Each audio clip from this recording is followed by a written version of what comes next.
السلام علیکم ورحمۃ اللہ پیارے حضور۔ وعلیکم السلام ورحمۃ اللہ۔ میرا نام باریرہ نصرت بنت محمد امداد الرحمن صدیقی۔ حضور میرا سوال یہ ہے کہ اللہ تعالیٰ کا شکر گزاری کرنے کا بہترین طریقہ کیا ہے؟ اللہ تعالیٰ کی شکر گزاری کا بہترین طریقہ یہ ہے کہ جب الحمدللہ پڑھیں تو اس وقت جو اللہ تعالیٰ نے فضل آپ پہ کیے ہیں ان کو ہمیشہ یاد رکھیں ہیں، اور اگر کبھی تھوڑی سی مشکلات بھی پیدا ہو جائیں تو اس کو برداشت کرنے کی عادت ڈالیں، کیونکہ اللہ تعالیٰ نے اور بہت سارے فضل کیے ہوئے ہیں، ان فضلوں کو ہمیشہ یاد رکھنا چاہیے، ٹھیک ہے۔ کبھی اگر تھوڑی سی بہت کہیں تکلیف میں انسان پڑ جائے تو پھر اس کو یہ ہمیشہ یاد رکھنا چاہیے کہ اللہ تعالیٰ نے فضل بھی تو بہت سارے کیے ہیں۔ کہتے ہیں کہ ایک بادشاہ تھا، اس کے پاس کہیں سے خربوزے کی قسم کا پھل آیا، اس نے کاٹ کے اپنے ایک درباری کو دیا اور اس نے اس کو کھایا اور ماشاءاللہ کر کے کھا گیا، لیکن وہ بڑا کڑوا پھل تھا ہیں۔ تو بادشاہ نے جب خود کھایا، اس کو دیکھ کے کہ یہ بڑی تعریفیں کر رہا تھا، میں بھی کھا کے دیکھوں۔ جب اس نے اس کو کھا کے دیکھا کاش تو کڑوی تھی، اس نے کہا تم کیا تعریفیں کر رہے، یہ تو بڑا سخت کڑوا اور مزہ چیز ہے۔ تو اس نے کہا کہ اب تک آپ نے مجھے اچھی اچھی چیزیں دیں، بے شمار چیزیں دیں اور مجھ پر بڑے احسان کیے، اگر آج مجھے کوئی کڑوی چیز کھلا دی تو اس کا میں نا شکر گزار نہیں بننا چاہتا کہ نا شکر گزاری کروں اور اس کو کڑوا کڑوا کہہ کے تھو کر دیتا۔ جب آپ نے بہت سارے احسان مجھ پر پہلے کیے ہوئے ہیں تو آج اگر کوئی کڑوی چیز اگر آپ نے دے دی اور آپ کو پتہ بھی نہیں تھا تو میرا حق نہیں بنتا کہ میں اس کا انکار کرتا یا اس پہ کوئی اعتراض کرتا اور تھوک دیتا اس کو۔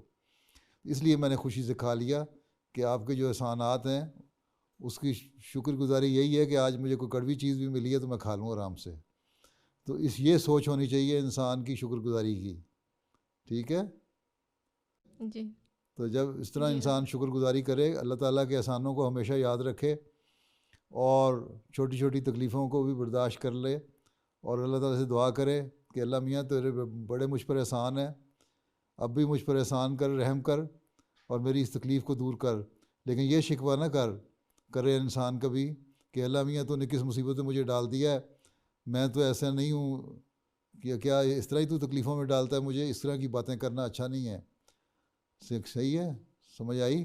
جی۔ اور جو ملے اس کو آسن رنگ میں قبول کرو۔ اس لیے ایک حدیث میں آیا ہے کہ جو انسان کو جو دنیاوی معاملات ہیں اگر اس میں ہمیشہ اپنے سے نیچے کو دیکھنا چاہیے۔ جو دنیا کے معاملات ہیں، اگر بجائے اس کے کہ آپ کے پاس اگر کوئی دنیاوی خواہش پوری نہیں ہوئی تو آپ یہ دیکھنے کے دیکھو جی فلاں آدمی کے پاس بڑا پیسہ ہے اور وہ لڑکی یا عورت جاتی ہے بازار سے جو چاہتی ہے خرید لاتی ہے، زیور لے آتی ہے اور پسند کی چیزیں لے آتی ہے، میرے پاس پیسے نہیں ہیں اور پھر اس کے اوپر کڑنا اور جلنا اور تکلیف کا احساس کرنا شروع کر دو، تو آن صلی نے فرمایا کہ یہ اچھی بات نہیں ہے۔ شکر گزاری یہ ہے کہ تم یہ دیکھو کہ اللہ تعالیٰ نے تمہیں بہت سے لوگوں سے بہتر بنایا، جو تمہارے سے نیچے لوگ ہیں، غریب لوگ ہیں، بہت سے لوگ دنیا میں ایسے ہیں جن کو کھانا نہیں ملتا، جن کو ایک وقت کھانا ملتا ہے، بعضوں کو ایک وقت بھی کھانا نہیں ملتا۔ یہاں یورپ میں بھی ایسے بہت سارے لوگ ہیں جن کو باوجود اس کے بہت فراخی ہے، یہاں دولت ہے، پیسہ ہے، کھانا ہے، پھر بھی بھوکے مرتے ہیں۔ بنگلہ دیش میں بھی بہت سارے لوگ ہیں جو بھوکے سوتے ہیں رات کو۔ شکر گزاری کریں، کھانا کھاتے ہوئے شکر گزاری کریں کہ اللہ تعالیٰ نے مجھے کھانا دیا۔ اسی طرح دنیاوی معاملات میں اپنے سے نیچے کو دیکھیں کہ میں ان سے بہتر ہوں اور اللہ کا پھر حمد کریں اور شکر کریں۔ لیکن آپ نے فرمایا کہ جو دینی معاملات ہیں اس میں سے اپنے سے اوپر والے کو دیکھو، یہ دیکھو کہ دینی لحاظ سے اور اللہ تعالیٰ سے تعلق کے لحاظ سے، نیکیاں کرنے کے لحاظ سے تمہارے سے بہتر کون ہے، اور پھر کوشش کرو کہ تم بھی اس جیسے بنو یا اس سے بہتر بنو۔ بس دینی معاملات میں اپنے سے اوپر والے کو دیکھو اور دنیاوی معاملات میں اپنے سے نیچے والے کو دیکھو، تب صحیح شکر گزاری کی عادت پڑے گی۔